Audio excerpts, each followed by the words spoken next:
Hello, welcome to the Mediate Podcast. This is Harry and Ethan doing another quintessential just Harry and Ethan podcast without the other two. I feel like we should be talking about the thing right now, because it does feel like the end of the thing. Oh, what? You want to talk about the recording space?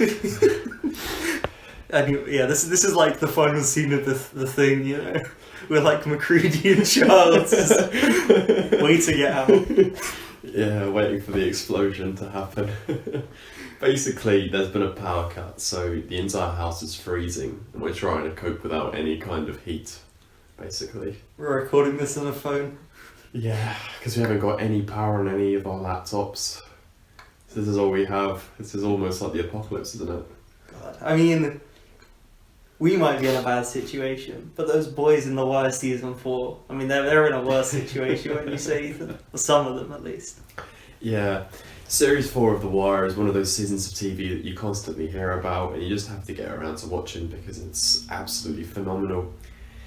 And going into it, I knew the kind of acclaim that it had as an individual season of TV, full stop. I mean, before I started watching The Wire the first time around, Series 4 is what I knew about. Going into it, the people just basically said, yeah, Series 4 is the one to watch it for. That's where The Wire really gets deep, and it takes that kind of left turn that's maybe not as unexpected as Series 2, but it's definitely like fantastic and a bit unexpected as well. But I'm glad that I watched it as well, and I'm also glad that I didn't watch it the first time round me watching The Wire. I'm glad that I stopped after Series 2 because Series 3 and Series 4 are so great that I felt like being a younger age, and I've already talked about this on the podcast before, different plots and different storylines may have gone over my head at such a young age. So having waited a few years to come back now that I'm an adult, 20 years old, everything would have made a lot more sense to me now to be able to follow it at the pace that the show goes at. So I'm glad that I did wait for these 2 seasons. And they work really well together as a good double bill, don't they? One feels fairly sequential to the other, doesn't it? Well, I don't know if you knew this, but season 3 was actually going to be the last season of the show. That it's kind of constructed in a way that they had no idea if it was going to get renewed, so they wanted to give it a kind of really good wasn't conclusion. that most seasons? I think season 3, there was no plans for a season 4, there was plans for a season 3. And that's why I think it's a lot longer of a wait between season 3 and 4. So I think season 3, 4, and I guess 5, because it is the final one, are like constructed in such a way that they give each character like an ending, you know? Yeah, that makes sense though, because Series 4 was the first one that was shot 2 years apart rather than a year, right? Because it goes 2002, 2003, 2004, and 2006 for Series 4, doesn't it? Yeah, it's actually, this is kind of funny, but season 4 might not have ended up happening. What probably like looked more likely to happen is The Wire is cancelled, and there's a spin-off following Tommy Carcetti becoming the mayor, and that's the show. Yeah, that's crazy. That's why there's an entire episode that's basically just the mayoral race, because that was like they'd outlined a season of TV for Carcetti's mayoral race, and they had to just cram that into an episode more or less. I wonder why they.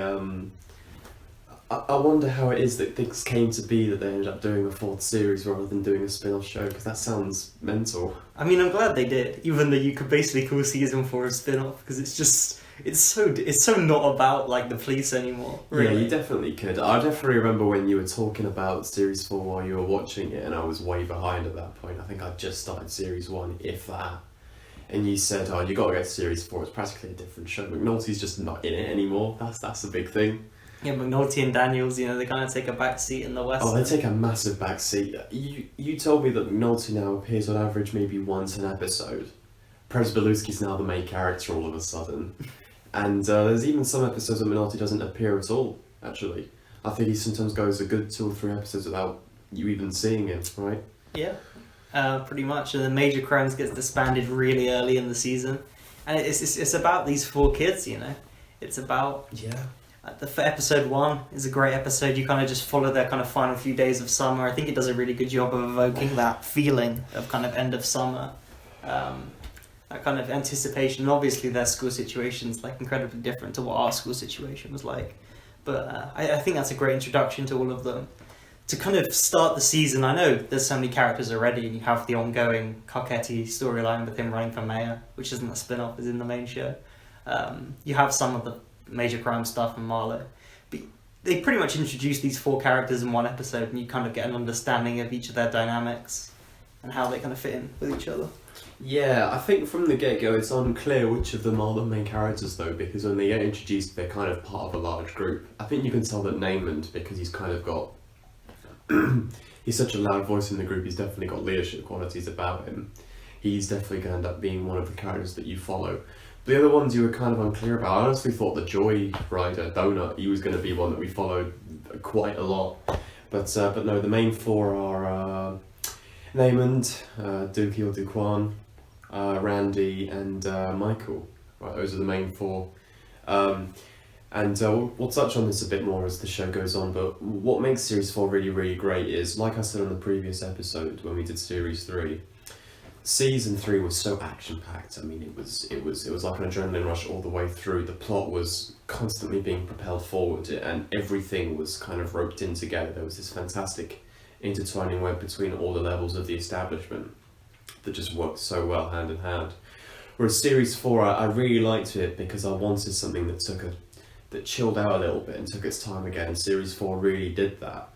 You know, those first few episodes, if not even the first few episodes, but a lot of the scenes that you get with those kids are just them being kids rather than moving the plot in any kind of direction, especially in the first episode. That's mainly just them being children, right?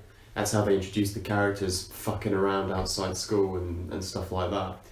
And I really, really like that. And then as the season goes on, you slowly watch as all 4 of them kind of go their own paths in their own ways. And I remember asking you if, well, Series 4 is obviously one of those depressing seasons of any TV show. Do any of them die? You said, no, I don't think any of them even die. It's just when you take that step back and look at their situations that it's very bleak, isn't it? Yeah, I think it does a good job.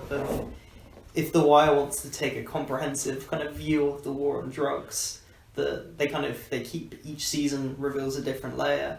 Season 4 kind of shows you almost the origins of how everyone gets in this position by showing like when you're kind of born in somewhere like West Baltimore, it's pretty much like inevitable that kind of your life is going to be dictated by the game in some way.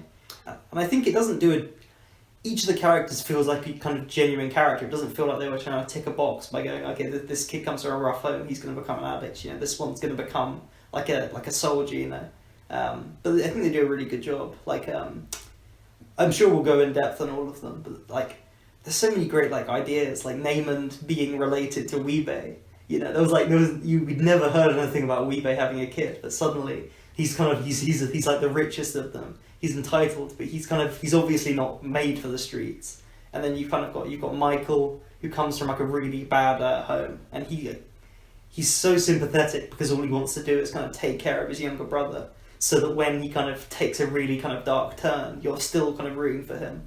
And then obviously we're going to talk about Presbeluski, and he has a great relationship with Duquan, and kind of Randy's situation is kind of linked to Herc, and we'll definitely talk about what this season does with Herc, because I think it's really smart to do with that character, but it is hard to watch at times because that guy is just becomes the antagonist of the show. We have tons to talk about Series 4. We've barely scraped the bottom of the barrel. I mean, those four kids definitely carry the season on their back. They are the highlight. There's no doubt about it. I said this in the last episode. If you had to, I mean, Series 3 is great because every aspect of it is great, whereas Series 4 is great, and I think that most of the reason is Dookie, Michael, Randy and Namond being really good child actors and having really great, well-written characters. I don't know if there's other really great stuff. So Snoop and Chris are really good characters that get properly introduced. As we got Bubbles to talk about and what he ends up doing in Series 4. Jesus. Yeah, that's quite hard stuff as well. And there's the Marlowe developments too. So there's definitely quite a lot of stuff to talk about, especially the mayoral race, right, with Carcetti, like you already talked about. So we've got tons to say. I don't think any of those kids had kind of acted before as well. I think this is pretty much the first thing they all did. Yeah. The meme is like The Wire's it's got great writing. But I mean, if any one of those performances was worse, this just wouldn't work as a season as well as it does, I think. I think that they're all kind of really well cast. I know there's that like video where they talk about being cast as different roles, but you know, I just kind of couldn't see it. Yeah. No, I think when you see the people in their role, you think that's who they were born to play. And you get somewhere, you kind of think, okay, that could maybe pass a little bit. But then you hear Carver playing Idris Elba's character, and you think, God, what were they thinking there? And Marlowe playing Cutty as well. That just wouldn't have worked at all. I think, should we talk about Marlowe? Because yeah, let's start with him, I guess, because obviously Stringer's dead, Avon's in jail, mission accomplished, you know. So it's time for Marlowe to step up. And I know you weren't the biggest fan of him maybe in season 3. No, I just thought he was... I thought in series 3, I liked the overlap between one administration and the new up-and-coming guy coming in, basically. But I thought that his character was a sweatband. That was his only character trait, the thing that he wore around his head. I was annoyed that he dropped that and he doesn't wear that in series 4 anymore. But anyway, in series 3, he's just kind of a blank slate, doesn't have any emotions, and to me his purpose in series 3 is to be there, to be basically a spanner in the works. And I've never thought any differently than that. That's always how I saw him in series 3. But in series 4, I guess they develop him a little bit more. I still think even throughout that entire season, I'm not really keen on him as a character. I think a lot of my appreciation for, I guess, the villains in that season come from Chris and Snoop, because I think they're far more convincing and compelling characters than Marlowe is, who's top dog, sure, but I mean his subordinates, those two, his second in command, they're the ones that really I find intimidating, the ones that go around doing his dirty work.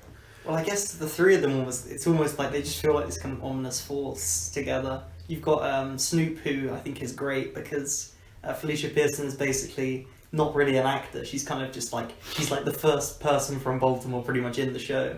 And she's great at playing this kind of like psychopathic kind of killer. And then Chris is kind of like this kind of more calculating sociopath. And the two of them have a very kind of scary but also kind of funny dynamic.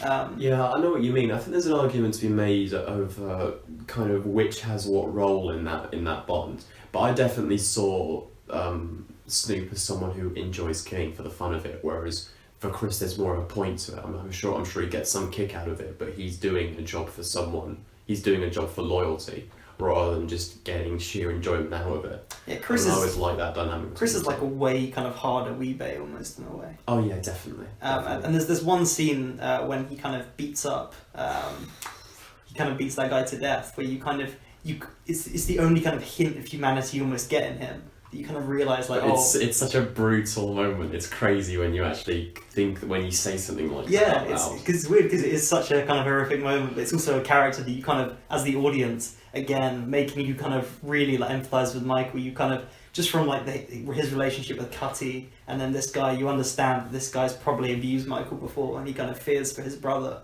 And then you kind of get that Chris was probably abused as well. Mm-hmm. And it's kind of, it's a real moment of humanity, and you kind of understand why Michael would kind of ally himself with these people who are just evil. You know? Definitely, and then that kind of bond carries on throughout the show as well. I mean, I know there's only a couple of episodes left before...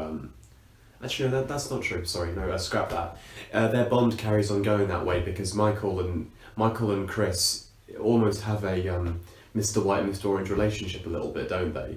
Where I think when Chris kind of reads between the lines a little bit and kind of figures out what's been going on with him and his brother's father, between Michael and Michael's brother's father, he starts to become more protective of him as the show goes on. And there are moments when people kind of called him out a little bit, Snoop for his back talking about what Marlowe's saying and stuff like that, and Chris is there kind of still defending him and saying, you know, he's just a kid, give him a break. And things like that, and I really like that. There's that one start of the episode where Michael's on the run from Chris and Snoop. Oh my god. It's just evil. Because like, they still haven't fully defined what their relationship is. In the previous episode, he kind of stands with Randy, and that word gets back to Marlowe.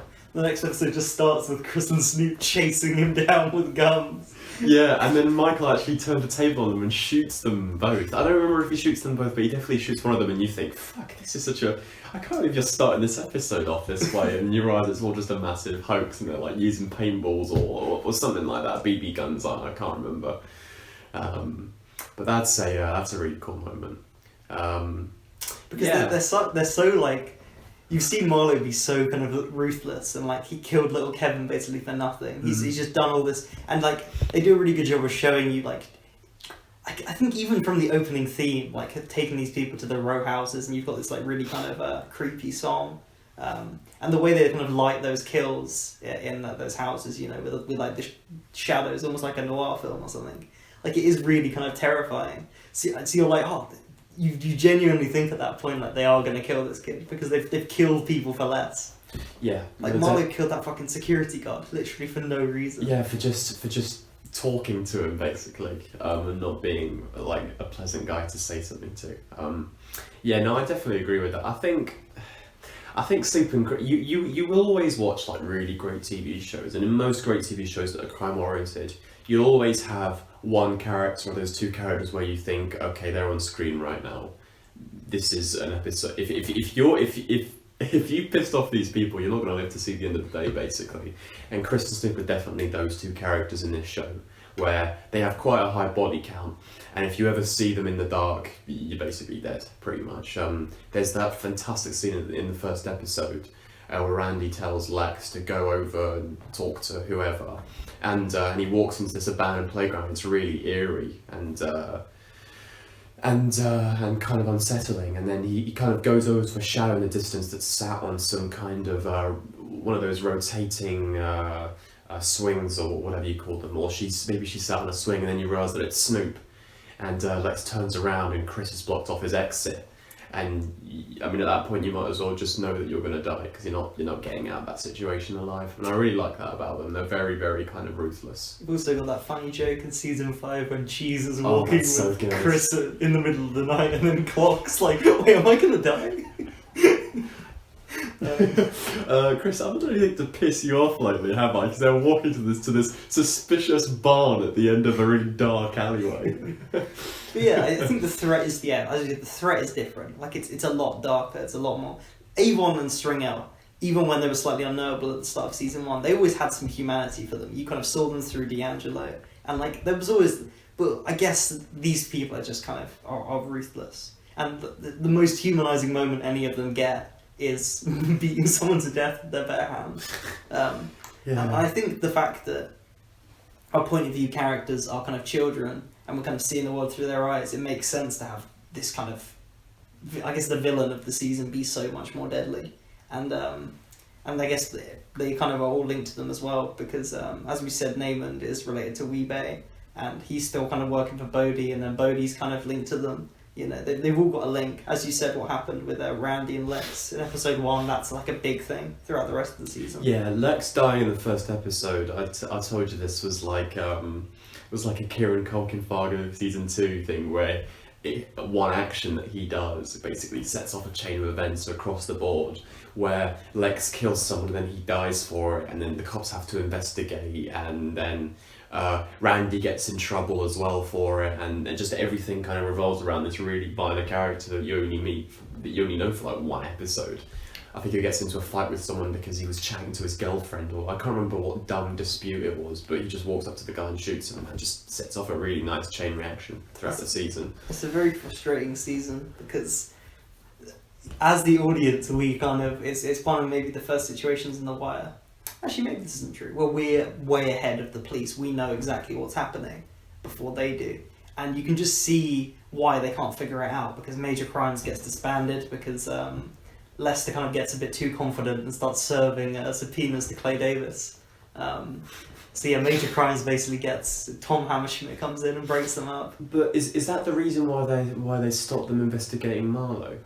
So what happens, I think, is Hammerschmidt comes in and then they all leave because they want to work for a road department.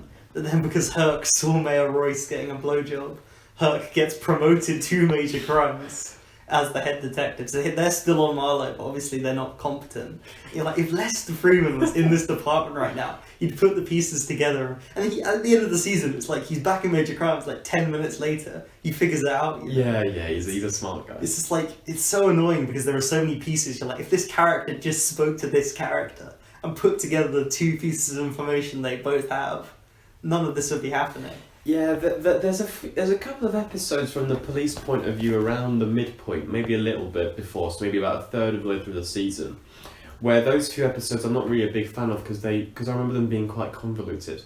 Like, it's just characters being shifted around to different departments, isn't it? And they're kind of going around doing new things, and you're not really sure where everyone's landing. I remember thinking, this is all a bit kind of all over the place and quite messy. You could have done a better job separating these characters up again and putting them in different areas doing different things. Do you want to talk about the school? Because obviously in the school we have Prespaluski and Colvin and briefly Cutty come to work at this school. Yeah, I joke that it would be really funny where they talk about being sent to the principal's office throughout the entire season. In the finale, Randy gets into the principal's office and Marlo's just sat there in the chair saying, "I'm the principal." He just works at the school. He's the head teacher. I feel like they do it in quite a smooth way that you don't ever feel like it's really maybe Cutty was a bit clunky. I think he's only there for like one episode. I think the way they introduced Colvin back into the show after having been kicked off the police force, I think that's done naturally enough that I buy that. And Prespaluski going to be a school teacher, I completely buy that. But I think Cutty, it's just, I think it's them trying to nab one person in too many, because at that point I'm like, what is this one very specific school in Baltimore where all the characters that you know in the show have ended up interacting with in some way? And I wasn't too big a fan of that, really. But yeah, I mean, the school stuff is obviously great. I mean, do you want to start off with Prespaluski? I guess so. I mean, last time we saw him pretty much. I mean, he should be in jail right now. Yeah. Because there's no consequences for police officers, basically. He's got a job.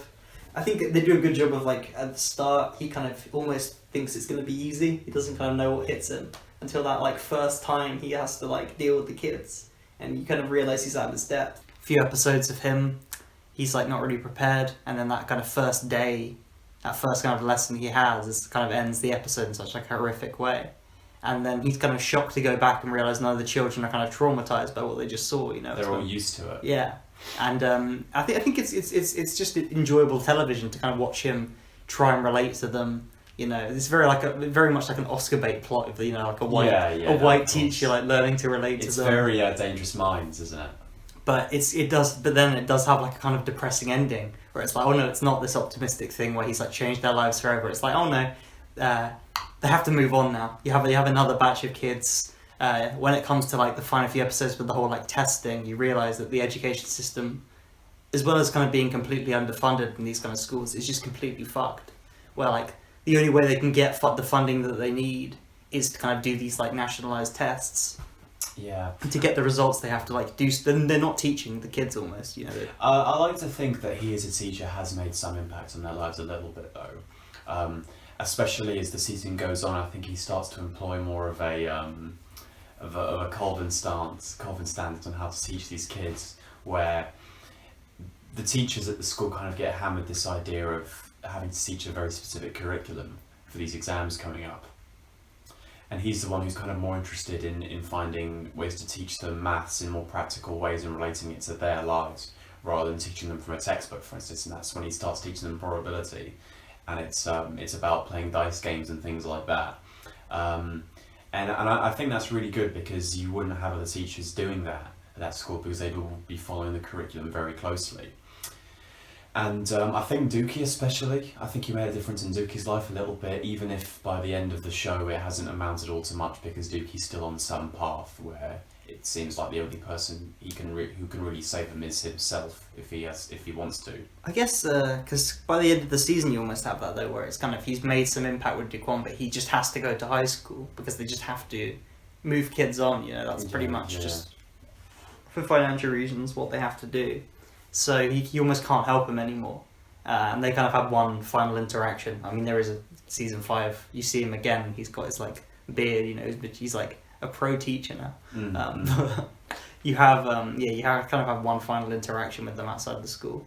I mean, I think it's like a very good look at the educational system and the fact that these kids. I mean, we'll talk about Colvin because that's like the other kind of school plotline, which is arguably better. But it goes to show you that these kids have so much going on in their lives that almost like in their lives, school is just like the B plot. They just have to show up. Just it's like an obligation. They don't really learn anything, and then they go back to all the kind of intense drama at home. Maybe they're kind of on the streets having to work. You know, like a lot of the kids. Like the fact that like Michael goes to school, but like it's not about that. For Michael, it's kind of all these other things happening in his life that is his kind of primary focus.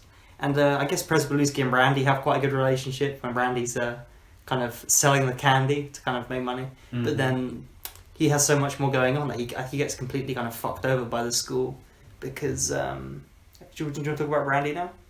Yeah, we can talk about Randy. You start. I guess it's really tragic because kind of there's a lot of pressure on him because he was been in the foster care system. And he doesn't want to go back, so the teachers kind of know that and almost kind of lean on him too much to kind of snitch, and then that he gets a reputation as a snitch.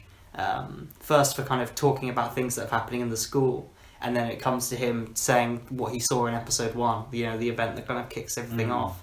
And yeah, I mean that pretty much just ruins his life by the end of the season. It does, and it actually culminates in a really sad end for him, where one of the other kind of male role models in the season for one of the characters, which is Carver, at that point comes along and he tries to do some help, but because things kind of get fucked up in a bureaucratic sense as the season goes on, he can't really help Randy in the way that he wants to.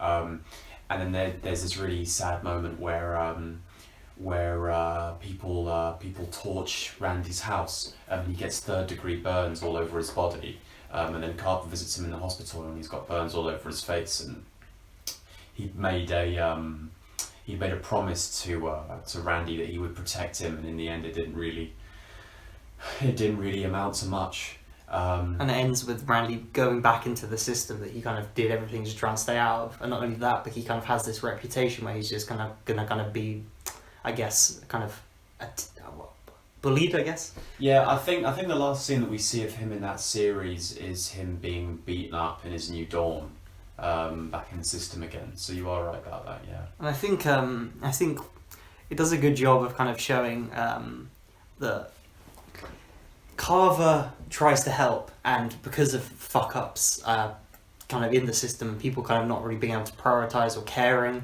focus kind of being elsewhere, Randy gets completely fucked over, mostly by Herc's incompetence. Yeah, well, and I remember Herc being quite closely involved, but I don't remember the exact way that he messes up Randy. Does he not relay information to someone? So I think something? Presbalewski finds out, and then he tells Daniels, and Daniels kind of passes it on to Major Crimes, I think, because he doesn't know that they've been disbanded or something like that. But Herc was involved somehow. Yeah, and then Herc is the head of Major Crimes, so he gets the information, and then it's him talking to little Kevin, and then he mentions like, "Oh, I know you did this," and I think little Kevin works out. It's kind of like it's like a chain of people passing off the kind of wrong information. But at the end, Carver's kind of trying to desperately do everything he can to stop Randy kind of having to go back into the system.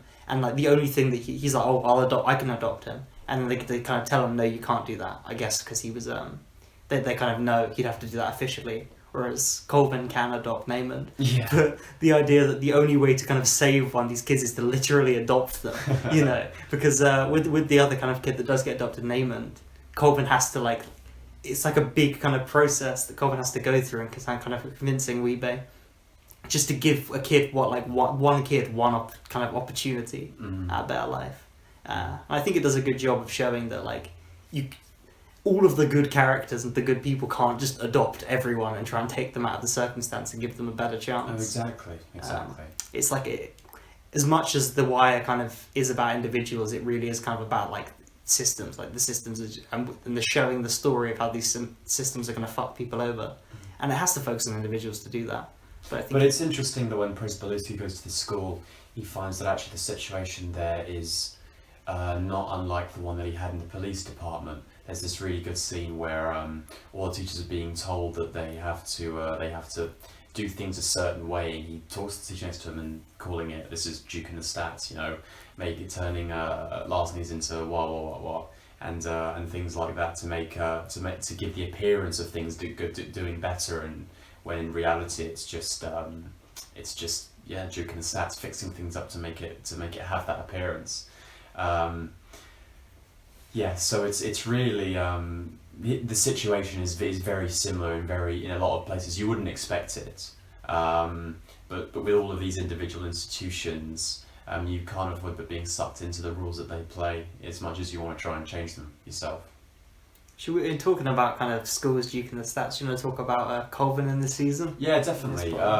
Colvin, I think Series 3 was Colvin's spotlight. I think it was a lot of it was really about him and about the system that he'd set up. And Series 4, I don't want to say that he takes a back seat, because it's not like he's not in the show. He's still got a big part of it, but it's not quite... I think he's not in the Cutty limelight. takes more of a backseat, but Colvin, I'd say, is still like one of the main characters. Yeah, okay. Maybe I have that idea in mind because he's not in the first couple of episodes from Series 4 very much. He kind of comes in gradually a little bit later on. Not a lot later on, but still.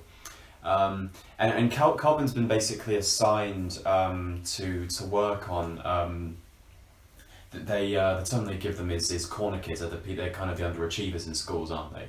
The ones who are the ones who aren't doing particularly well, who are kind of going underneath the radar, the ones who will get sucked out into the streets when school finishes, or even during school. And he kind of gets asked by this guy, "Look, you've got to come with me. We've got to go into this school. We've got to see what we can do to change things." That's a great first episode where they're kind of the guy thinks that he thinks he's got the right age to kind of go in, and Colvin demonstrates, no, you don't have the right age for these kids, because at this point it's way too late. I don't know if you remember the scene of him in the interrogation room. I do, yeah. He, in fact, the exact words that the guy says is, "I think these kids are too seasoned," and Colvin laughs in his face, and he says, "Yeah, I think that's probably the case. We need to go younger," and that's when they decide to set up this. But basically, they take a few kids, maybe about 10 from one year group, I think, in that in that school that all the characters end up working at,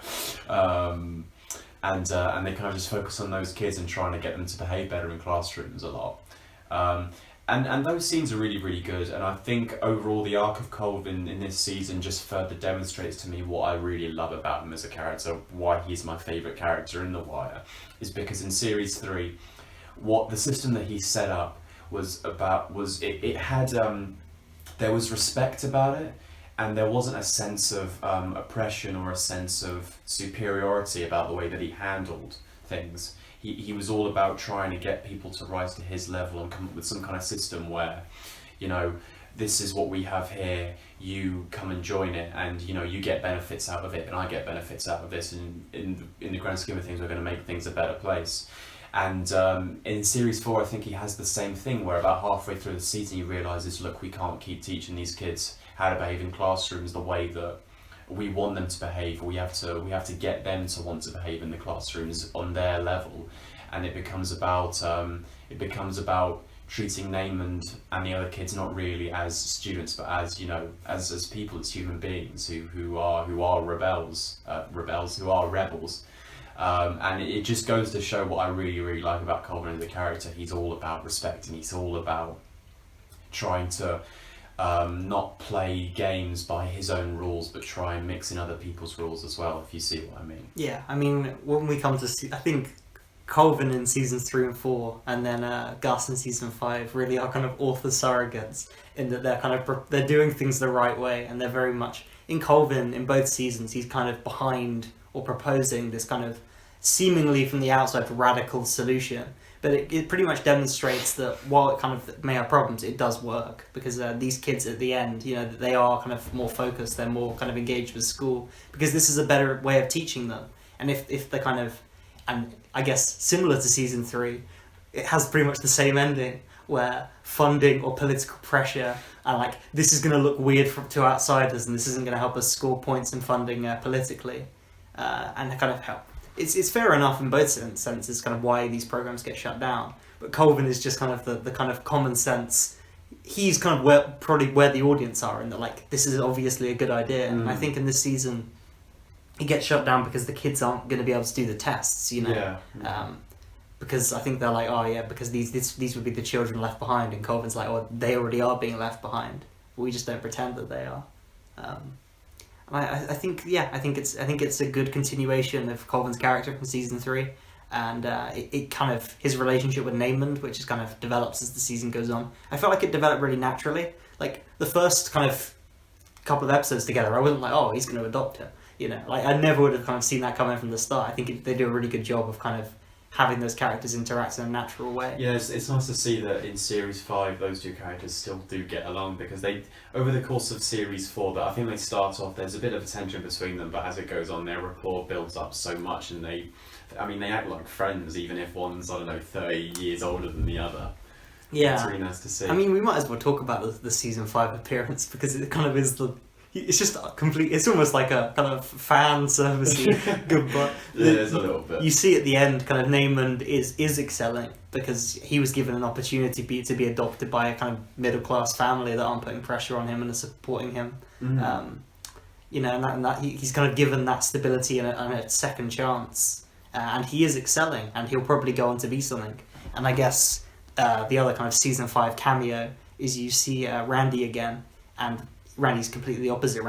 He's hardened now. You know, he has no interest in kind of. I think is it Carver that goes to see him. I think Carver goes to see him. Yeah, and he basically says nothing to Carver. He kind of has to put on a front to kind of survive in the system. So he kind of has to be aggressive and like. While he talks to Carver when he leaves the room, he's like, "Get the police the fuck away from me!" You know, he's like, he's kind of, and I guess it kind of shows you in those two contrasting ways the difference between like being trapped in the system and being able to escape your surroundings of kind of poverty and violence and be given a second chance, about how kids can turn out, you know.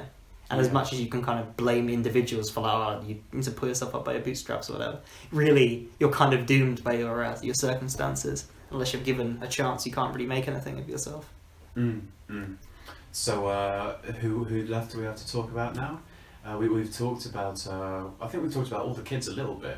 Right. Yeah, I mean, there's another. We could always talk about the other side to name it, because I think that's really good. And then we could go on to kind of Michael. The side with his mum, I guess. Yeah. Do you want to talk about what shall I? Yeah. You start and I'll join in. So I think obviously we mentioned. I think we did mention earlier in the podcast Weebay showing up, and I think it's a really cool addition. And I think it's great because in all the 4 kids they do represent something, and I guess Namond. He does have some privilege in he is like a lot richer than the other kids, but in with that he kind of is being pressured by his mother, who's like maybe the most evil character in the show or one of them, to become Weebay, become this kind of remorseless killer, someone who can provide for them both. Yeah, and you can just see he's not Weebay, he never will be. He has too much like heart and empathy, whereas kind of Weebay Namond grew up with some kind of privilege and some wealth, whereas Weebay very clearly didn't. Weebay was kind of a self-made man, and he had to harden himself, almost like Randy's going to become the kind of killer he is, or like Michael as well. Mm-hmm. Whereas Namond, the kind of where Namond comes from, he can't do that. Like killing isn't genetic. He's not just going to suddenly be Weebay. And because of things that happen in the season, his mother kind of keeps putting pressure on. It's a really weird situation. It's like the opposite of kind of the cliche, where the mother is actually encouraging him to get out on the street and kind of get into the drug game and kind of work for Bodhi or have his own corner. And you can kind of see that Namond really doesn't want that. And I guess Namond contrasts really well with Michael, in that as Michael's kind of getting harder and harder as the season's going on, you can see that Namond just isn't like that. And there's that scene where Michael kind of beats up that kid. Outside the boxing ring. Yeah, sure. Which is the kind of, I'd say, the point of no return for Michael's character. Is there anything else you... No, I agree with everything that you say. I think I had all the kids ranked at the start of the show, and I think the way that I had them was... It was Michael, it was Michael, Randy, Dookie, Namond, and that by the end of the season, that list just completely flipped where Namond became my favourite character. I didn't like him very much for a while because he was too much of an aggravator. I found very irritating to have around because he was always because he was just so rebellious. And I think when you contrast him with someone like Dookie, who's a lot more kind of softer and a bit more shy and a bit more timid, I'm kind of more attracted to that kind of character than I am have someone like Naaman who's just trying to get a rise out of people. Yeah, because he's very arrogant. He's always acting out. But then I guess when you see his home life, Well, definitely. you that understand makes a that big that's just a front. That's just what he does to survive. Like the whole bullying Dookie thing, he's kind of doing just to feel, because he feels shit about his own circumstances and who he is as a person. So he kind of bullies someone and acts out as a way of kind of, I guess, being seen as what he's expected to be, as this kind of like weebay figure. Yeah, definitely. And by the end of the season, I mean, it's just completely changed now. I grew to end up really, really liking and caring for Naaman a lot, and a lot of that is to do with his personal life and being so happy that he had this second chance with a different family that is going to treat him much better. So yeah, no, I was really, really pleased to see how that all turned out. And I think the kind of concluding scene, and like I think it might be the final or second to last episode, where it is Weebay and Colvin kind of talking. I think that conversation's a really good one. Probably one of the best scenes of the season, to be honest. Where he's like, "Look, we just didn't have a chance, whereas this kid does have a chance if you just kind of let him." And I think Weebay even says like a line like if you could grow up to be anything, why would you want to be a killer? You know, and you can almost see in that not that he regrets what he did. But he's like, well, I can't let my son kind of... And it's probably the most humanising moment Weebay has. Oh, definitely, yeah. I mean, when you've seen him all the way through the first series, you know how many people he's fessed up to having killed. You saw the attitude that he had when that stripper overdosed at his party in the first series, the one that D'Angelo's girlfriend was friends with, and you kind of think, oh god, this guy's awful. He's really, really inhumane. And I think Series 4 goes a long way to changing that a little bit in the brief moments that you have with him, where you see him locked up for life pretty much, and you see that kind of point, like you just said, where he talks to Colvin and he agrees what Colvin basically talks about. So yeah. What now? We could talk about Bubbles for sure, right? We've got to talk about Bubbles at some point today. Hang on, should we talk about Michael a little bit first? I know we already talked about him somewhat. I know the reason Michael changed a lot for me was because in the first couple of episodes he made a big impact on me, because he was the one who stood up to Marlo a little bit. When I say stood up, I mean he didn't accept money when everyone else would, because he was just handing out to people. Michael didn't want anything to do with him, and I like that kind of resilience. You know, he's not just someone who stands up for himself, but he's someone who wants to try and avoid any kind of attraction or appeal to that kind of life that he knows Marlo's a part of. And then as the season goes on, because of circumstances, he can't help but be attracted to basically being a hitman, for lack of a better word, for Marlo. I guess the way kind of I saw that kind of early interactions with Marlo is that he's obviously kind of been abused when he was younger. And he kind of, because of that, is completely distrustful of anyone that kind of puts any faith in him. And in terms of people taking the wrong path, you can kind of see that Cutty genuinely cares about him and wants him to... he could be a very good boxer. Maybe not like a professional boxer, but he could kind of go down a right path, which kind of Cutty represents. But because Cutty is kind of so friendly with him, he kind of reads that as he's going to kind of abuse him or get something from him, which I think is very kind of well done. In that it doesn't not a scene where it tells you that Michael was abused, but it kind of implies with his relationship with Cutty, and then it's more in the subtext. Yeah, it's kind of Bug's stepdad coming back that causes him to need to go to Chris and Snoop and then start kind of working for Marlo. Yeah, that's true. I do think that Marlo sees something in him at the start, and he's more drawn to him because of the fact that he doesn't accept his money, that there's something untapped there that he wants to kind of exploit a little bit for himself. So I think he spends a lot of that season trying to find ways to get Michael to come and join his crew, basically. And he ends up succeeding, but then in Series 5 it doesn't quite work out the way that he wanted it to, which is cool. Well, the good thing about Dookie and Michael is that we don't have to just stop talking about them here, because they do kind of carry on into Season 5. Why do you think that's kind of interesting, that out of all 4 kids, that 2 of them do carry on becoming fairly big characters still in Series 5, but Naaman and Randy we see once more? Why didn't they pick those 2 kids over the other ones? I guess because they had like a good relationship together, and like you've got to keep Michael in the show because of how kind of connected he is to Marlo. I don't know. I guess they did a really good job. Season 4 does kind of wrap things up, but I think it definitely leaves the door open for Season 5 and that finale, that Marlo's still at large. You know, McNulty's going to come back, And I think I guess that they were still in play, you know. But it does give you a really nice conclusion to two of the characters. Apart from like they both get one scene each in season 5, just so you can see what they're up to. Yeah, and I like how Bodhi's death in the final episode propels McNulty back into the game a little bit more. Because like we've already talked about in series 4, he's barely in it. We see him on average once every 2 or 3 episodes, if that at times. I mean, it's the same with Bodhi, to be honest. I mean, Yeah, he's kind of like he's pretty much He's kind of the last remnants of the Barksdale organisation, isn't he? He's kind of like, he's a bit like what Omar ends up being before he dies in series 5, which is like he's almost like on his last legs, like he's part of something that barely exists anymore. They've kind of been, that organisation's basically been appropriated by Prop Joe's people. So he's kind of out there by himself pretty much, and then by the end of series 4, his kind of the what he's trying to keep alive is basically completely dead when he dies, doesn't it? For having talked to McNulty. I think it's interesting that Poot kind of comes back and is like sees that this is kind of ending, and Poot in that final scene kind of runs away and lives. I mean, Poot just keeps living. Like, he just... Yeah, doesn't he end up working at like a sports shop? He does, in season 5. Yeah, Poot kind of runs away to kind of live a normal life, whereas Bodhi kind of could never do that. Because since Bodhi was a kid, I think you've seen that he's...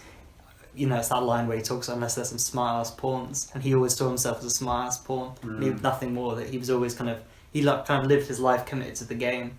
And I think Marlowe's existence kind of completely shakes that up, like when he sees, is it little Kevin, kind of his body being taken out of the row houses. He's like, this guy just had, because he convinced Kevin to go talk to Marlowe and tell him everything. And just kind of seeing the complete kind of lack of any kind of humanity in Marlowe, I think kind of changes the way he kind of views the world. It's so much so that he's like willing to do what he killed Wallace for. He's willing to kind of snitch to McNulty just before he kind of gets killed. And like you say, like the way it kind of propels McNulty into kind of coming back, like they did it in a really natural way where they kind of wrote him out of the show and then wrote him back in like a really believable way. So much so that I genuinely thought season 5 McNulty was going to be this new normal person, which for better or worse he isn't in season 5. You can say that again. Yeah. But yeah, Bodhi, I mean, the guy killed Wallace, but the fact that they made me sad when he died, even though he fucking... Well, maybe one of the most tragic moments of the show was him killing Wallace. Although, it's not the most tragic moment. Yeah, I think it helps that there's quite a lot of distance between the person he is in series 4 and the person he was in series 1. There's a couple of seasons in between. And I'm not saying that because I think that he grows a lot as a person. I think it's more just that the show is clearly really good at playing and toying with your emotions. The fact that Stringer Bell can die, and I properly feel that when he's one of those loathsome characters in the show. I still respected him, I still thought he was well written. I liked Idris Elba in the show, and I liked seeing him on screen, but I didn't like him as a human being.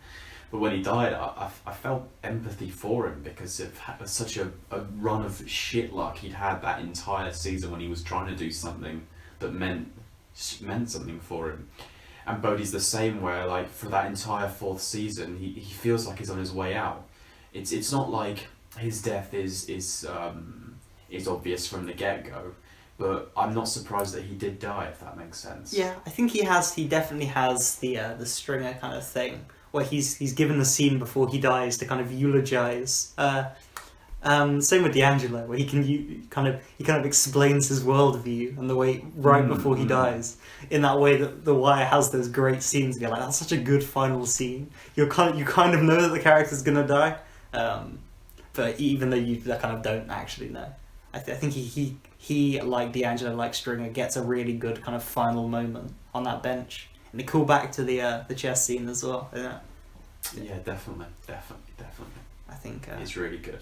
I think Frank kind of has a similar-ish kind of scene. Not like a direct... I guess Frank kind of has an entire final episode before he goes, where he's going to talk to the police. In series 2? Yeah. Yeah, you're right.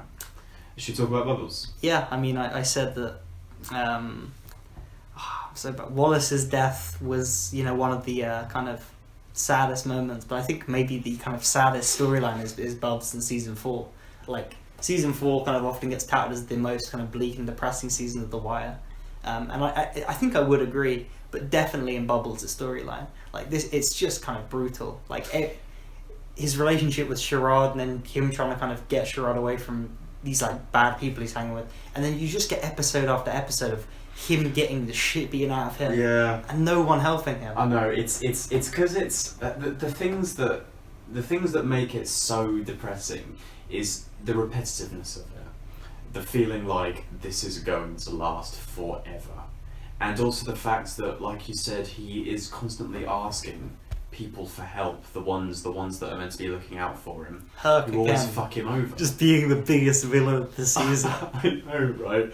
I know. It was so funny when you told me going into series 4 that the Wire basically found a way to create drama, and it's just by her being a fucking idiot. And you are spot on. Series 4 has so many.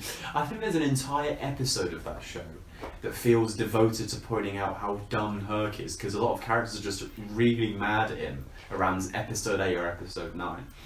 And this is definitely one of those things, and it goes back to what I was saying towards the start of this podcast, where I said there's some really good stuff towards the start of the show in the first or second season, to do with how the police treat Bubbles, where he's this extremely helpful and informative informant, and he's always doing really good work for him. But when it comes to the other way round, they're just happy for him to carry on being a drug addict, as long as it suits their own cause. I mean, he's their best detective. He literally Some is. of the things that he gets for them, I'm like, It's he's better than because Lester. his street knowledge is fantastic, and the cops can't do anything as good as he is, because he's the one who's actually on the streets living it. And in series 4, all of the great work that he's done for them, you see what all it amounts to when it actually comes to what counts, which is protection, which he never gets, because when he reports it to Kima says, oh, you know what, I'll pass it on to Herc, and blah blah blah, they'll pass it on to someone else, and it keeps getting passed on, and no one actually helps, and then Herc's too busy interviewing someone who he thinks is more important than Bubbles to actually help him when the time counts. And there's that really depressing moment where you see a police car driving towards him, and you actually think he might get help in the moment, but it just drives on past. And then there is a moment where he does kind of talk to another police officer, but it's Officer Walker, who is actually maybe he's one of the biggest, most evil characters in the whole show. Yeah, like he is just pure evil, that guy. Like he's almost like the evil version of Carver. Like if Carver had never met Daniels, he could have ended up as like an Officer Walker type, Just I agree with a that. horrible person. But yeah, I think they do a really good job of they show how hopeless his situation is. Like I felt like he was gonna die. Like it felt like it was building up to and I was like, oh, because he's still at that point he's like the one unambiguously good character that. He's just done nothing that you could say was like immoral or wrong. Like every character has like a moment where you're like, oh, okay, and it kind of complicates your opinion of them. Whether it's a villain doing a nice thing or one of the cops being like an asshole or like breaking the law or the rules or something. But yeah, I guess maybe someone like Colvin doesn't really do much wrong. But yeah, Bubbles was just like unambiguously like the moral core of the show at this point. And just to see him getting kind of it's not just that they're beating him up, but they're taking his like livelihood. He's kind of trying to inspire Sherrod, and they're kind of taking that away from him as well. Like the fact that he's trying to show someone that kind of you can make something of your existence, and he isn't able to do that. And I think what it all amounts to within a series 4, you could even call Shakespearean. Like it really has that sense of shit justice. Where he tries to come up with some kind of plan, some ploy to poison that guy, to stop him from fucking beating him up every time he sees him.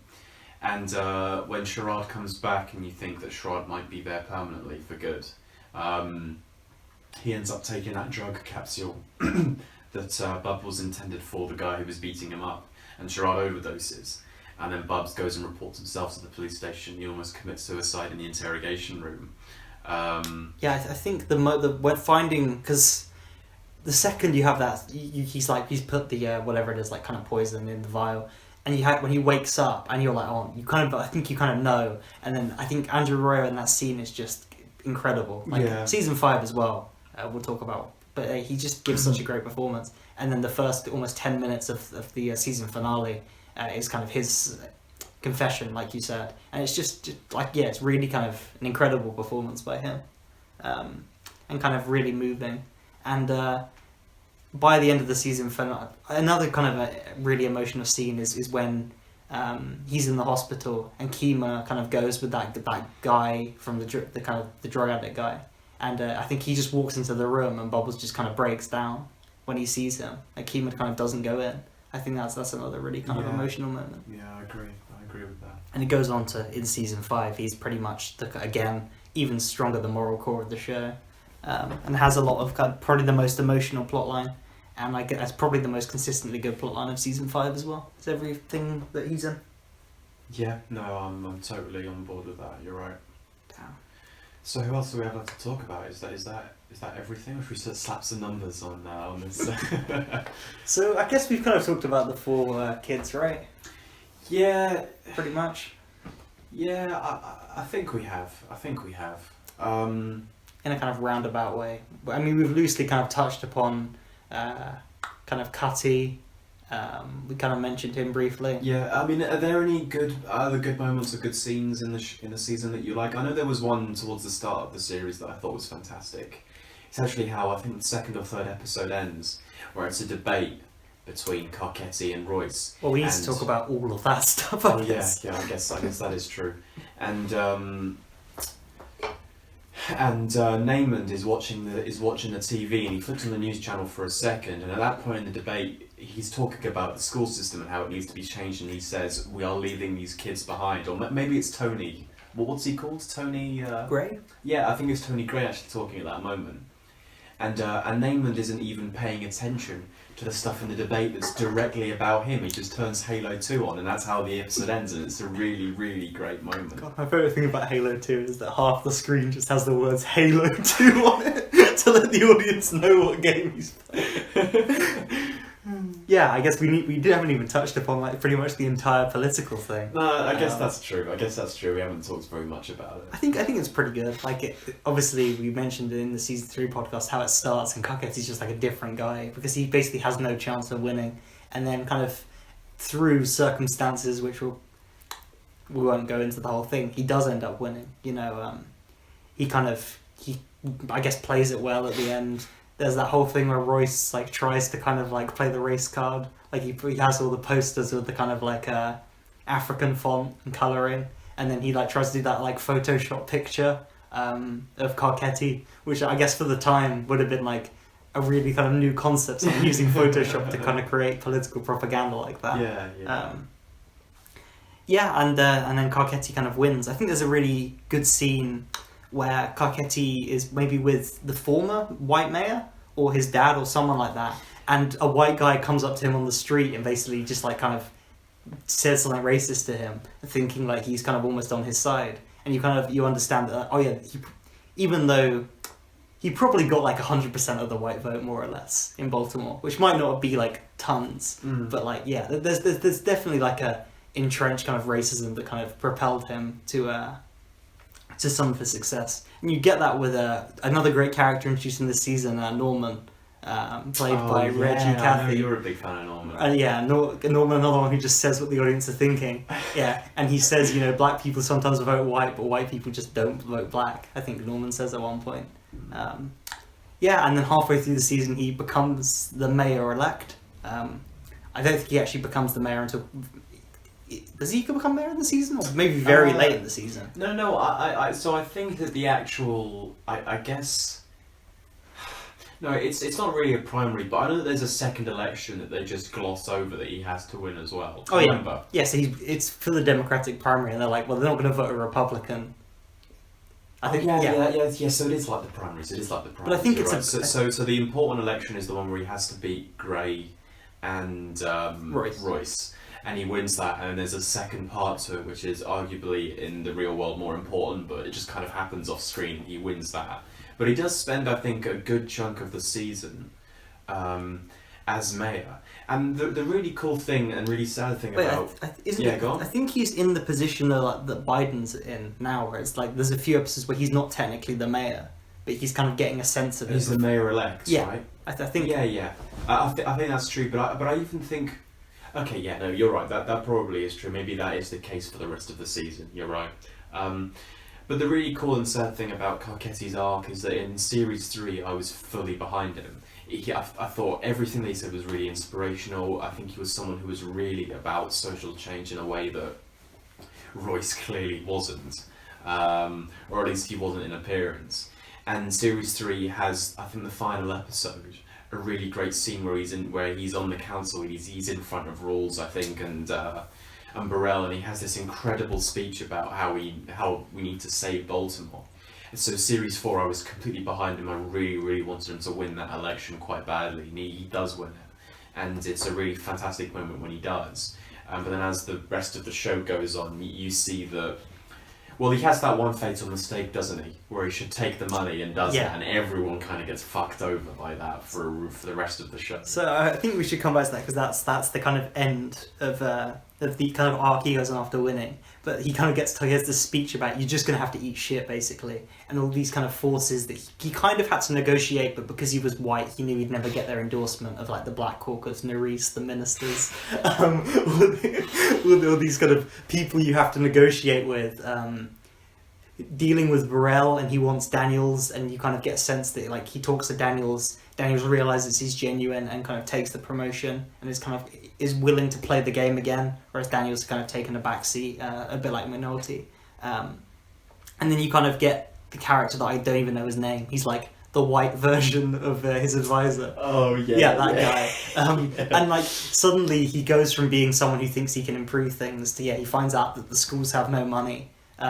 And his aspirations are no longer to be a successful mayor, but to run for the next highest position of governor, maybe, in Annapolis. Governor of the state. Yeah. Massachusetts. Not Massachusetts, Maryland. Yeah, so it does, I think it does a good job of kind of, at the end, you pretty much realise, like, look, he can either not become the governor because they're going to have to raise taxes to pay for the school system. And you've just seen how the school system's totally fucked up. So you're as the audience are like very much weighted towards making that decision. Yeah. And Norman as well, the audience surrogate's like, you got to do that. But then the other advice is like, look, kids don't vote. Like, if you can't do this. And then I guess we see in season 5 how the kind of new day he promised for the police just doesn't come. Also, there's a great episode where I think it kind of culminates with him deciding that Daniels is his guy, where he kind of goes around with one of the police districts and watches them basically just arrest innocent people, and kind of like see what juking the stats really is. And he kind of realized, I don't think he kind of realized how fucked up it was. And there's also another really good scene in that season, I think, kind of, it's not similar, but it kind of is at the same time, where it's like really good editing, where Tony Gray is I don't know why I keep saying Tony Gray now, fucking hell, where Carcetti is at some kind of, some like fundraising event or something like that. He's meeting a bunch of people, and every time he gets introduced to a new one and they say who they are, it like cuts to Lester, who's in his office, like going through files for subpoenas and things like that, and they all have the names of the people that he's meeting, and it's a really, really good moment. I guess we're building up to the final villain of The Wire in Clay Davis. With The Wire's always been about kind of political corruption, and Clay Davis, the ultimate corrupt politician, who does get subpoenaed by major crimes, and is the reason it kind of gets disbanded. And Carcetti has some very funny dealings with where Clay Davis tries the short con and then apologizes for the short con, sets him up for the long con. That's great. Yeah. There's a lot of good Clay Davis moments in this season. Yeah. He's so fun. I think I love the fact I just love Clay Davis. I'm going to do this every podcast, but he's just so unapologetically corrupt. Like, every character of The Wire is incredibly nuanced, but Clay Davis has one character trait. But then, I mean, we'll talk about it in season 5, but then he has that incredible episode in season 5 where I actually kind of like, I'm like, was he that corrupt? Even though he definitely was. Yeah, he definitely is. I think even during series 4 I still didn't like him very much because he was so corrupt. It was frustrating how corrupt he was, and how unethical a senator he is. But series 5 was the point where I kind of changed my opinion, where I realised that he was still the same corrupt person I knew, but he was so much more fun that I was willing to let that slide, basically. And I've really got on board with how fucking hilarious a character he is. Like, we'll obviously talk about it when we do Series 5. But his entire courtroom hearing is so hilarious. Like, it's the funniest stuff in the show. Also, I know that's Series 5 as well. We'll leave that, I think. Yeah, I mean, I guess we could talk about... I have to say it.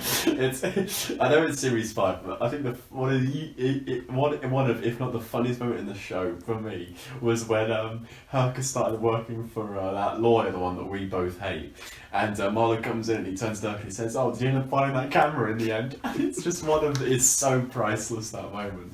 Well, because that's a big part of Series 4, him losing the camera. I guess we could mention that, right? So That's obviously, true, Herc catches Mayor Royce in the act, and then gets a promotion out of it. But in doing so, just ends up where he was, basically. And then he tries to fuzzy Dunlop again, but Marlowe is far smarter than he expects. You have that great scene at the train station where Marlowe kind of sets Herc up just for embarrassment. There's also a good kind of Herc getting fucked over moment where Bubbles kind of fucks him over as well by getting him to pull over a priest. Oh my god! I'd completely forgotten about that. Yeah, because he is that what gets him fired in the end? I'm pretty sure it is. I think it's the camera in the end, but yeah, I think it's the camera that. But yeah, that kind of puts a lot of pressure on him as well. Yeah, that was so fucking funny, that scene. There's also there's an episode in Series 4 as well that's genuinely brilliant because it has so many really satisfying scenes. It might be episode 9 or 10, maybe even episode 11. And it has a scene where I think Bunk and we not talked about Bunk and Omar. Yeah, I was about Bunk and I was Omar. gonna say we need to talk about Omar and then Prop Joe. Yeah, their stuff. Yeah, definitely. What was I saying? Yeah, there's a great episode where there's a scene where Bunk and Lester and Carver all realise how much of a prat Herc's been that entire season, where they all realise, wait, this is information he was supposed to have told us, and he hasn't done so. So they basically march over to have a go at him. And then in the same episode, it ends with Bunk and Lester just in that playground where Lex died, just trying to figure out what's going on. And Lester kind of looks at those vacant houses, and that's when he clocks that Lex is in there, and so is all the other bodies that have been going. And it's just a really, really satisfying scene in the show. I think that's a really incredible episode. Just before we talk about, I guess, Omar and Prop Joe, I think another really cool element we've not talked about is... So Major Crimes gets disbanded because Lester... They have got a new boss who doesn't really care. Lester kind of subpoenas Clay Davis, and that gets them disbanded. But then Kima and Lester end up going to... Homicide, and I think Kima has some really good stuff where she kind of a witness gets killed, and then it's like politically like they don't want this witness to. Oh, that's a thing. Yeah, they're like putting pressure on her. They kind of fuck her over by making her the lead investigator on this murder because she's a rookie, isn't she? Yeah, and then that comes out, so then they're like, oh, rush it, and then not. It's just Landsman being a prick. Yeah. Although Landsman does get that humanizing moment where he kind of helps.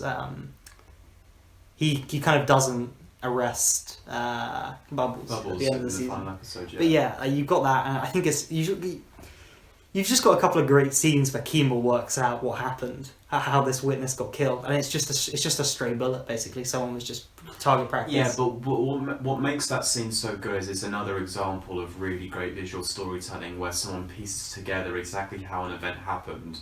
And you don't get any dialogue, you just get Kima walking around surveying the scene, but you can piece it together so well.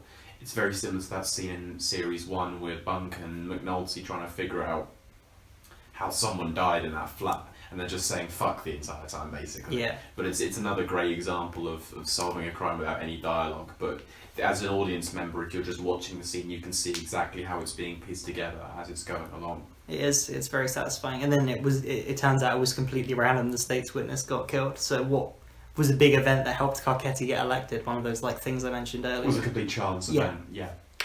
I also think the episode where they're kind of bullying her is like it's very mean, but it's also kind of funny. Where there's just a body and like has a note saying like who did the killing that they've just put on the body to like fuck with Kima. I'm just like, well, you kind of realise that Homicide have kind of been so desensitized to death at this point that they're really willing to play a lot of like morbid jokes on her. Yeah, I know what you mean.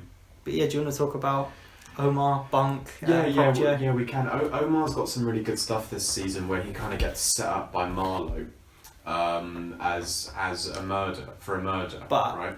what initiates that is Prop Joe does the impossible where he fucks someone over and he fucks over Omar and doesn't get killed by Omar, which I can't believe. Because that's the thing, if you fuck with Omar, you die in the Wire. Prop Joe says, "Oh, you can hit this game up," knowing that Marlowe's going to be there. I forgot about that. And then Marlowe pulls an Omar where sitting in the van watching, scouting. You've got that great scene where he goes to get more cereal and he walks through the streets, and it's comedic how many people just shout Omar. Yeah. It is really good. I think with Prop Joe this season, what I really liked was the fact that he went down quite a lot for me in terms of how much I liked him, just because he's such a meddler, isn't he? He can't help but get involved in people's business and try and turn people against one another.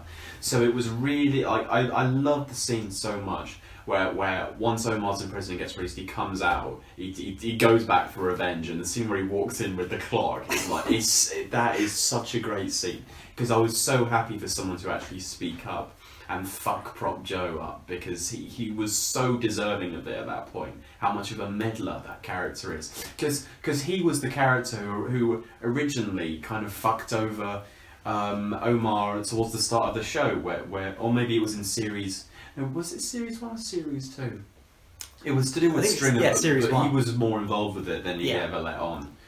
I think it's great because not only does he kind of fuck over Prop Joe, but then he goes on to, in scouting Prop Joe, steal the entire stash for the co-op, and then sell it back to them. I feel that entire thing is great, and also kind of that moment where he steals from kind of from the co-op and then sells it back to them.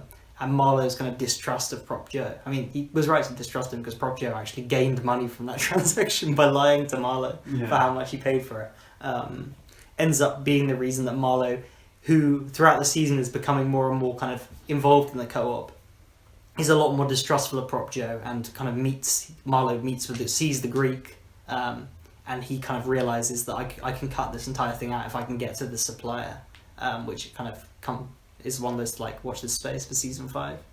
But yeah, I think the thing that really quickly skimmed over, which is the most kind of crucial bit, is the fact that they frame Omar. Chris kills someone in cold blood, which is one of the kind of more shocking scenes from the entire show. And then Omar gets arrested.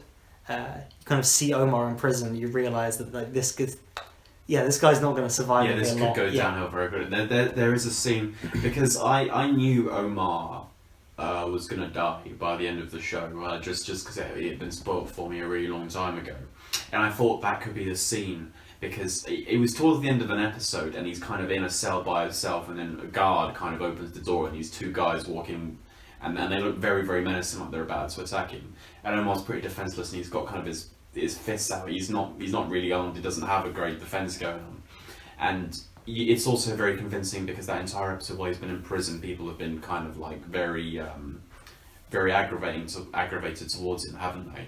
So in that moment, I was fully prepared to just burst into tears because he was going to die, and luckily it's one of Butch's guys, wasn't it, who's there to help him. It was just a really, really nice moment.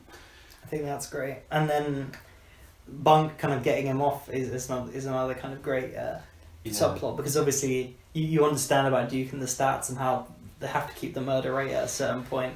So this Bunk going out of his way so much to find out that Omar's actually innocent is a big kind of point of contention. But in the end, he kind of succeeds, and I guess some of that is because of their relationship in season 3. And then when he comes out, he kind of makes Omar kind of promise him that he's not going to kind of kill anyone else.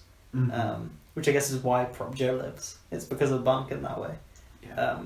But yeah, I think that series of episodes where Omar gets framed, to Bunk kind of getting Omar out, where Bunk is again a lot of scenes of him just doing really good kind of detective work. I think that stuff's really good. Yeah, I agree. And we just haven't talked about McNulty because there's so little to say. I really like the scenes with him, just because I think him and what's her face are just a Dee really Dee. good couple. Yeah, I really like those two together, and she helps them out a lot. Yeah, it's just really nice. You're like, oh, he's his relationship with his ex-wife's way more positive. You know, he sees his Yeah. kids. He's just, you know, like, oh, this is a good guy. It'd be a shame if he became like a psychopath. God, I can't wait to talk about season 5. Yeah, Series 5. I'm pretty sure Series 5 is just going to be us and Stefan basically saying, right, here's another really funny moment from this season. And then here's another really funny moment from this season. A lot of it's just going to be that, I think. Yeah, season 5 really is. I think Stefan is actually quite different to us, where he finds that quite believable. So it'd be interesting to talk to him about that. Definitely, yeah. Definitely. Because, yeah, I think I do like season 5 more than season 2. Okay. Maybe I even, don't. maybe even season 1 on some days. Like, it's probably the worst. It's just, I don't know. It's very, when you get over the giant hurdle, it's very entertaining. Yeah, but it's hard because so much of that season is still connected to that one concept, that one premise. It's, I think, only really the Omar stuff is fairly removed from it. Omar. Yeah. But even then it kind of is, because that's related to Marlo and Marlo's related to this thing. So I really feel like so much of Series 5 revolves around this one really ridiculous and absurd direction that the story goes in. I guess, yeah. So the Omar and Marlo stuff, and then that's kind of related to Michael and Dookie. I think that's all still like top notch. Yeah, I think that's of the quality of season 4. Yeah, no, I'd agree And with then I'd say even the newspaper stuff that's not Scott making shit up, which there's not much of it. But like when you actually get some of the new stuff, I'm like, okay, this is great. It's just the way it kind of ties into the McNulty and some other show is just, it just doesn't quite work. Yeah. But yeah, I mean, we'll talk about that with special guest Stefan. Yeah, I guess before I was gonna stop talking about Series 4, I will say that even though Series 3 I think is better and it's my favourite, Series 4 did have like quite a personal impact on me, because by the end of the season I kind of did think, well, maybe teaching is something I would want to go into when I'm older, because I'm not going to lie, obviously The Wire doesn't make teaching or education glorified in any way. Obviously it makes it look quite depressing, but I think it was more seeing Colvin's impact on one individual, it really had a big impact on me. It's the point where I'm doing a schooling module at the moment in my 3rd year uni, and we've been given a choice to do a special project. We have to do a presentation on that special project.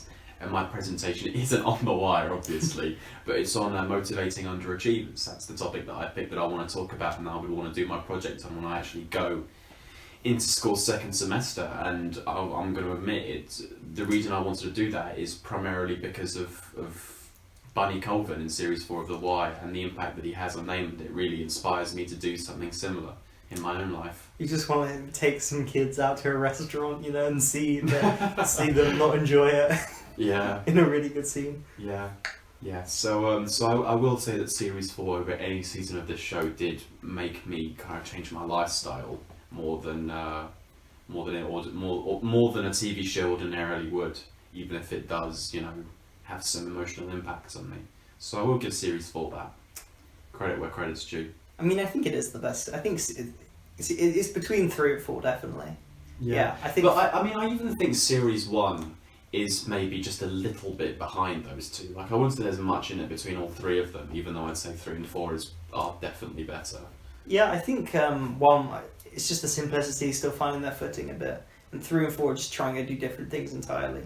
The big difference is season 3 for me. It just starts. I don't think it's got a good start. I think the first few episodes are actually kind of weak. Okay. But I think the peak of season 3 is probably better than the peak of season 4. I think I talked to you about this before, and I probably mentioned it loosely on this podcast. But the only kind of problem I have with season 4 really is the fact that this, because everything is like Herc's fault, it starts becoming less of a systemic critique and more of the bad people did a bad thing, and then that's the problem. And you kind of lose that that kind of sheer hopelessness that you get. But you still have the hopelessness, but you can trace the hopelessness. You can trace, these people's lives are fucked up because this individual person made this individual choice, which is almost more tragic. But you lose some of the season 1, there's going to be no consequences for this because reasons that you can't comprehend. It loses that kind of deep kind of it's a feeling of like it's just really bittersweet. It's always like they've made one step forward, but while you weren't paying attention, they've taken like a million steps backwards, and you're like, oh fuck. And that kind of horrible feeling that every season of The Wire leaves you with, which is, I mean, it is really hopeless, but it also feels like something's being revealed to you, you know? It's Lovecrafty, and you're like, oh, there's this cosmic terror called fucking capitalism and systems of government that are just so broken that they can't fix the lives of kind of impoverished and African-American communities in America. But you're also like, well, I can see the giant fucking alien being that's controlling everything. You're like, okay, I have some better understanding of why things are so fucked up. And I guess there's like a clarity in that, and I guess that in short, that's why I liked hypernormalization. I think you're absolutely spot on. And Blood Bowl. Yeah, I don't have much more to add than that. I think that's a good note to leave.